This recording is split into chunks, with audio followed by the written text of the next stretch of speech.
I will start with the first talk, and I'm very happy that Professor Taguian has given the general rule of what is partial breast irradiation, because he is the expert and I am not the expert. But I have some message and some question mainly to deliver to the audience to give, I hope, fruitful discussion later on. And I say the possible role of 50 kV. And maybe 1 or 2 years ago, I was more sure that there will be a role. But when looking at the mature data coming from the result, I think we should be very cautious and very selective. This is my disclosure. You know that I've been working for 40 years with 50 kV, and I believe that brachytherapy in general, short spin distance, cheap material, has a future in the world of radiotherapy. You have seen yesterday that one of the most important trials was to prove that you can go from adjuvant to conservative treatment with the same survival rate for the woman.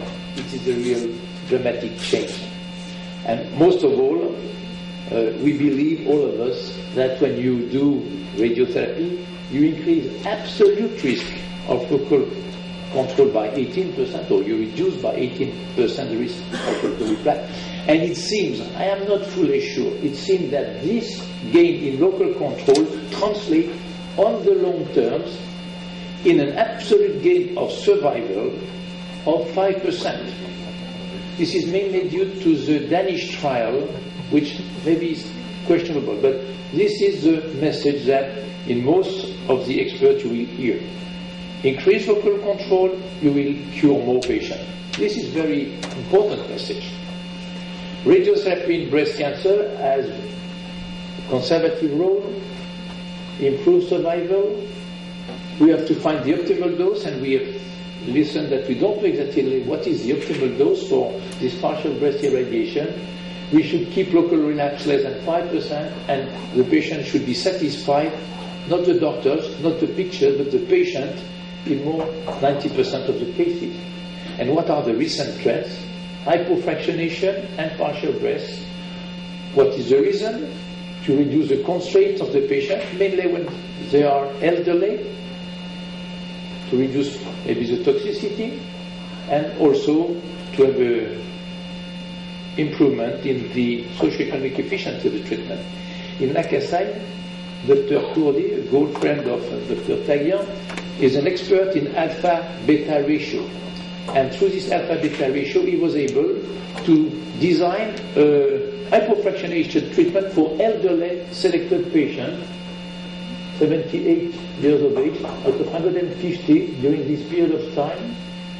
72 had tumorectomy, and the dose was 30 gray in 5 fractions, 6 gray per fraction over 5 weeks. And in 33% of the patients, there was a boost of 1 fraction more. After 6 years of follow-up, to see that this very accelerated treatment of 5 fractions, grade 3 toxicity less than 5%, local recurrence, and it is published.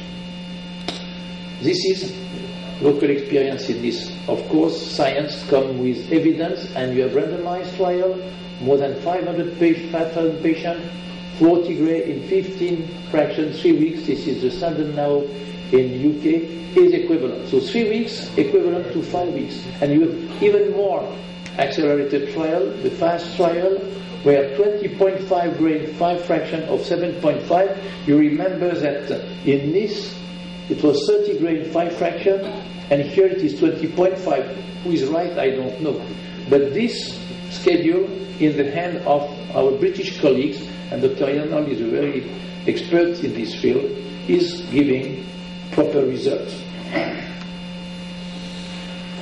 So this is hypofractionation. Now going to partial breast irradiation, as you heard, there is many different trials, many different techniques.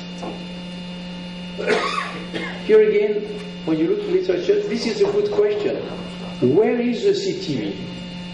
When you have a tumor here, if the recurrence comes from this cell, you have to irradiate the whole breast.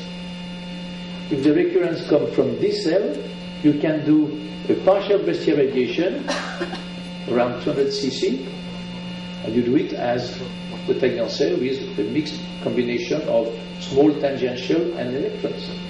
If it is only this cell, maybe you can do interstitial brachy or electron boost.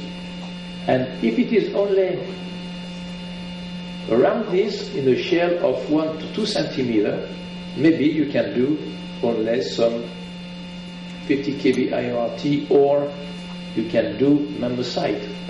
Where are the clonogenetic cells giving local recurrence? What is the CTV? 50% in remote quadrants. 90% are in the site of origin. If you do autopsy on patient dying, you will find 33% with cancer, but only 8% will develop cancer. And the people in favor of partial breast irradiation says, I'm not sure they are right, but that is the argument, removed cancer foci do not, in general, give rise to local recurrence. And local recurrence more probably develop from cells surrounding the primary tumor.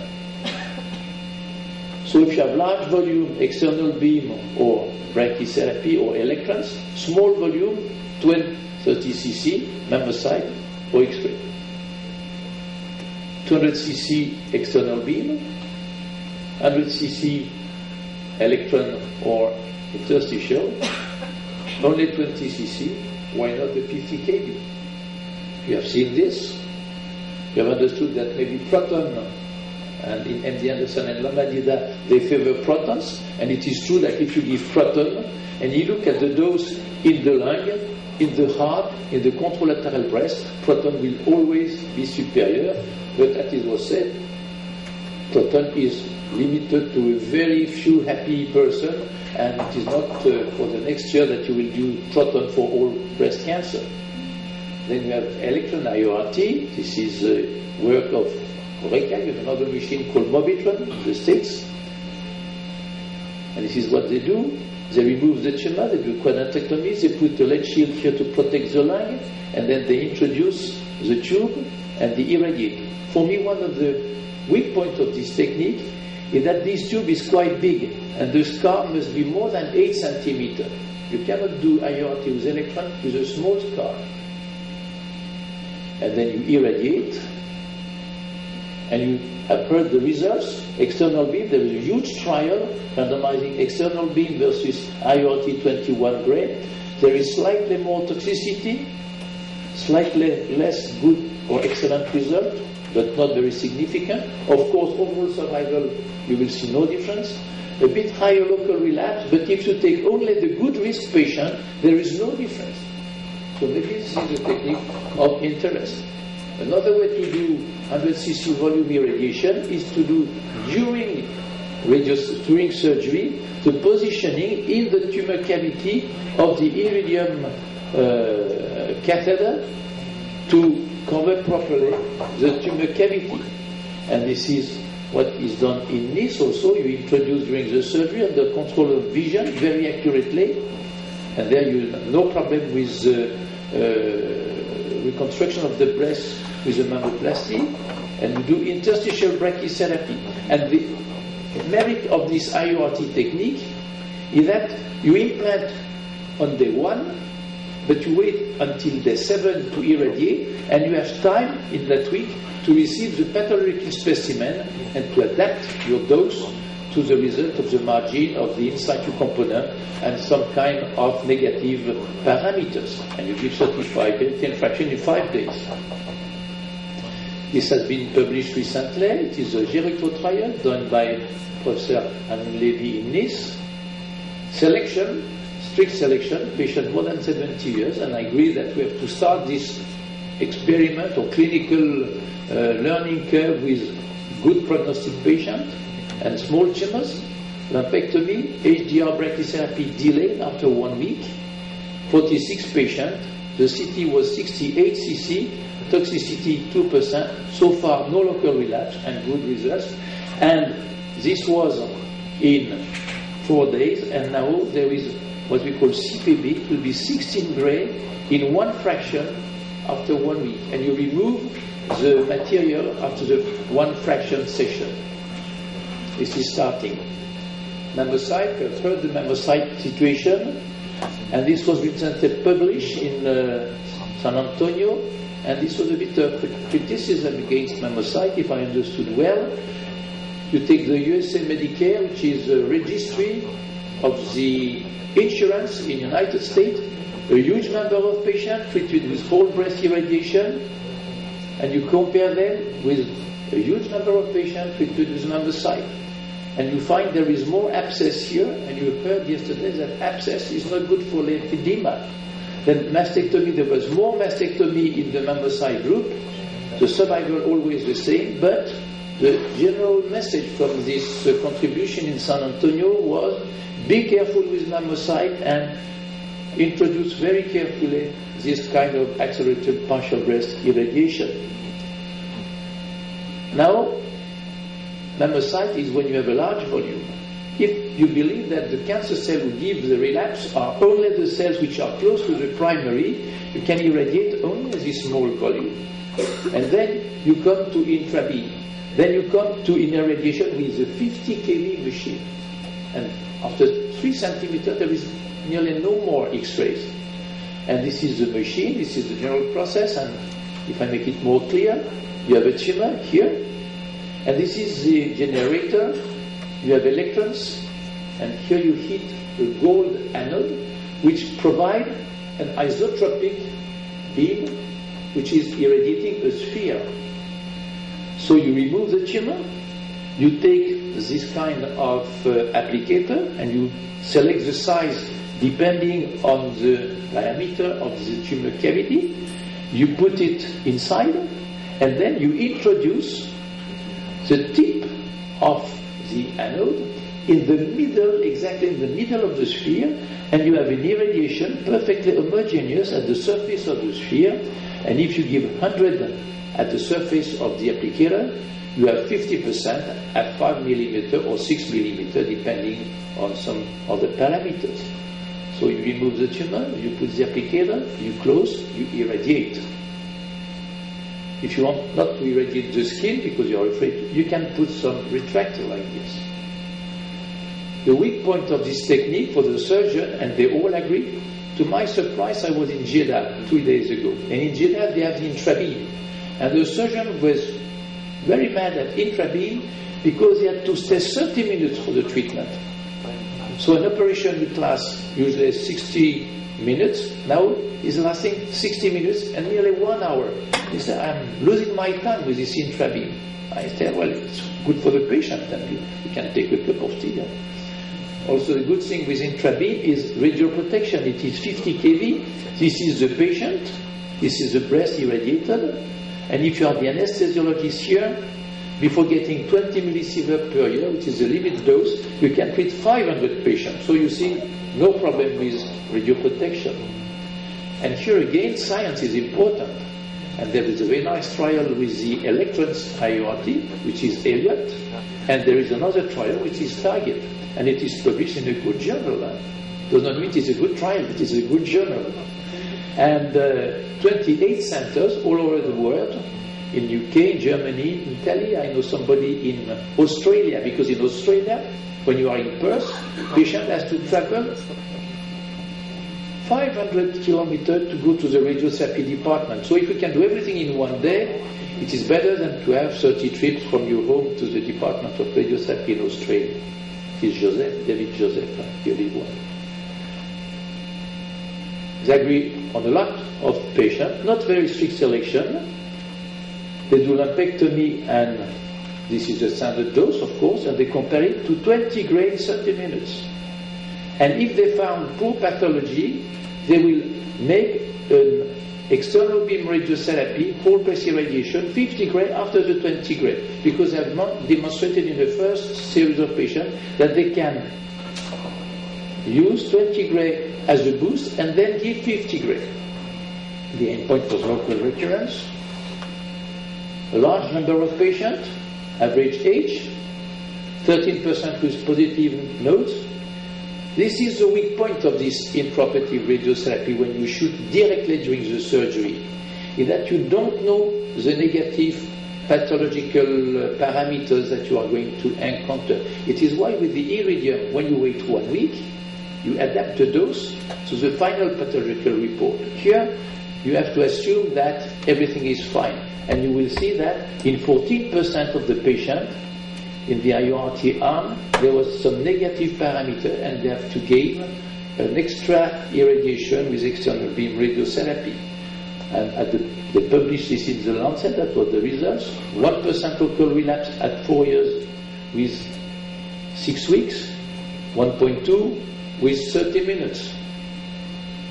Seroma, not much different, a bit more seroma, no difference, and cosmetic results was also good. But here again, in San Antonio, Dr. Paidia from London came and brought some updated results. Large number of patients, now 4 years median follow-up, more than 1,000 with 5 years more. As I said, 15% had IORT 50 kV and all breast irradiation because they found negative factors on the histologic parameters. And it seemed that in the IORT arm there is slightly more local relapse. Overall survival there will be no different, and also a surprising point, in the whole breast irradiation group there is some increase in intercurrent deaths. What is the message? It is controversial to use this kind of treatment. Anyway, there is some evidence that when you irradiate some volume, for me it is not an invasive treatment. If you do interstitial brachytherapy, you call it invasive because you put needles, you leave the needle for 1 week and you remove the needles. But for the patient, you do the tumorectomy. During tumorectomy, you do the IORT with the small applicator. Nothing is invasive. You should not call it invasive. It is intraoperative radiotherapy, and for the patient, it is just an operation which lasts 30 minutes more or 40 minutes more. Immediate radiotherapy may have some biological benefit. It was claimed by this group of the intrabeam. And the RB of 50 kV, we have measured it very often, is certainly more than 1, probably 1.317. And as I said, the weak point is length. Some point of reflection. Now that we are seeing a lot of long survivors, especially when we treat young patients, we are concerned with second radiation-induced cancer. And there is a recent paper looking at what is the dose to the contralateral breast when we irradiate breast. And we give 50 gray to the breast, where there is a tumor. And the contralateral breast, using this model, which is derived from the Nagasaki-Hiroshima models, you have whole breast irradiation. When you give 50 gray, you receive half a gray in the contralateral breast. When you do IMRT with a simultaneous integrated boost, 1 gray to the contralateral breast, and this 1 gray dose, if you are 40, is probably an increased risk of secondary radiation-induced breast cancer. Accelerated partial breast, a much lower dose, and if you do IORT, you irradiate nothing to the other breast. But of course, this argument is absolutely not valid if you select your patient after 70 years of age, because after 70 years of age, this is not anymore a clinical significant problem for the patient. But what is significant for the society is that the society is aging. And this is France, and in our period, 9% of our patients are above 75% in 2 Cs. And it will be 6,000 patients with breast cancer above 75, and in the future it will be the double. It will be 1,000 patients above 75 years of age. And at this age, I think that we should think of a simple treatment with less constraint. Then, when I speak of doing this 50 kV simple treatment, you say that it is not useful. You don't have to irradiate. And you can see paper now saying, can we omit radiotherapy in the elderly patient? And if you look at this American trial with estrogen positive and negative nodes, when they compare tamoxifen for 5 years and whole breast irradiation, a bit more local recurrence, but of course no difference of survival. And I understand that at the present time, in the NCCN guidelines, they say you may reasonably, I don't know what is reasonably, omit radiotherapy in this group of patients. But if you look at the German philosophy, they will say that if you took all the infiltrating carcinoma after 70 years and you randomize to see when you have no radiotherapy, you have 5 to 9% local relapse, and when you give radiotherapy, well, even after 75 years of age or 70, to reduce this large amount of local relapse, I think it is a benefit for the patient. And then even in situ, when you do meta-analysis, recently published in JNCI, more than 3,000 patients, radiotherapy reduces absolute risk by 15%. And the DICRO guidelines are very strict, and my good and French colleague from Germany are very strict. You irradiate every patient, don't omit radiotherapy. Is there an alternative to infrabeam? I will finish with this. You have the accent technology. I will show you what it is, and I will show you more in vaginal growth. And you have the papillon with 50 kV. This is the accent. This is an X-ray tube. This is an X-ray tube. I'm not sure it is fully working, but this is the idea. You have here the electrons, here the anode, and this produces exactly like it is the seed of iridium, a 50 kV. Look at the size. And if you move that in the catheter, which is in the breast, when you do interstitial implant, you replace iridium with this source. So far it is still experimental and the price is not so clear. My idea is to use my old machine, and this one, in the same way as the infrabeam. This is a tube. You produce electrons, and here you have a tungsten anode, and you have an isotropic dose distribution exactly like the infrabeam. The only difference is that you have a cooling system, and the dose rate is much higher. You give the 20 grade in 3 minutes, and you irradiate like that. With the old one, it was this kind of dose distribution. Now we have an isotropic distribution. We have made some dummy applicator, sphere. We make here a ring to protect the skin. We make eyelet to fix it to the breast tissue, different kind. We have made more than 30 patients to experiment and to find a good size and to be sure that we protect everything. Then we have devised a hollow nylon applicator that we have patented. So you have the tumor, and you irradiate a volume of 1 centimeter around this. The machine, the applicator, you put it, you fix it, and you irradiate in 3 minutes. We will do the first patient in a few weeks, probably, and this is my conclusion. There is clearly a renaissance of the 50 kV. The target trial brings some evidence. We have the obligation to make a selection of patients, and I will advise to use it above 70 years of age. The dose is a crucial point, and the advantage of the papillon is 3 minutes of irradiation, accuracy, because you control under direct vision where you irradiate, and the surgeon is with the radiation oncologist, and you learn a lot when you are with the surgeon, and you look at the cavity, you look at the skin, you look at the pectoralis major, and you know exactly where are the residual potential cells. Little constraint, 3 minutes, good quality of life, and of course everything is a question of balance. And my last slide is still clinical research, very strict patient selection, the age, early tumor, of course, information, consent of the patient, and then balance. Do you prefer radiotherapy or 5 years of hormonal treatment? Do you prefer 5 fraction or 5 weeks? Do you prefer 5 weeks or 1 session? Do you prefer 30 minutes or 3 minutes? And of course, as always, we need to do good clinical trial. Thank you.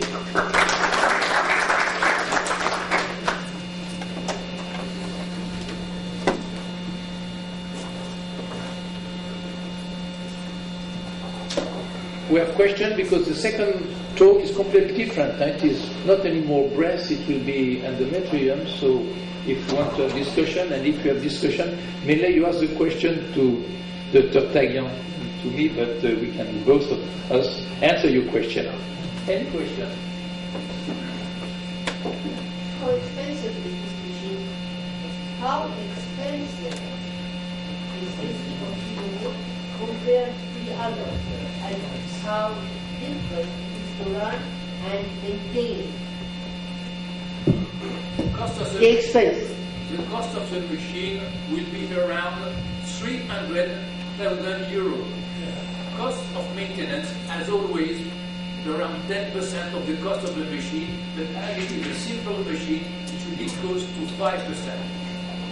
And there is different contract of maintenance. If you take the cheapest one, because you have a good physics department around you, it will not cost a lot. The machine is supposed to last 15 years. My old machine, Philips, is still working. It is just the government who asked me to stop it because it is too old, even if it is working perfectly well. Never a break with a Philips machine. How does it compare with It is exactly the same dose distribution. My surgeon liked the rim, which helped him to protect the skin. He liked the ilex, where he can fix the breast tissue. The breast tissue is very soft. It is not very easy, but when the surgeon has some habit, he can relay the cavity excision to the applicator, and he can just, and inside, if you want, you can put a bit of lead shells inside the hollow cavity of the applicator to protect the lamp. It is brachytherapy. It is really what we said, common sense. And when you are with the surgeon and you ask the surgeon, when you remove the tumor and when you look at the cavity, it is not the cavity, it is everything. And you say, what are the monogenic cells who we use the regulars? Nobody knows, even the surgeon. And what he does, he takes the largest applicator, he puts it in the cavity, he models the cavity on the applicator, and you have the feeling that you are really covering the good CT. The weak point, when you compare it to electrons, is that the dose fall off rapidly. If you give 20 gray on the surface of the applicator, you have only between 50 to 70% at 5 millimeters. With the papillon, the energy, the beam energy is stronger than with the papillon. I don't want to go too much into detail, but we have 1 millimeter of penetration. What if you slightly higher energy? Why not higher energy for radio protection point of view and over next year I will come with a nice talk on the inverse square law.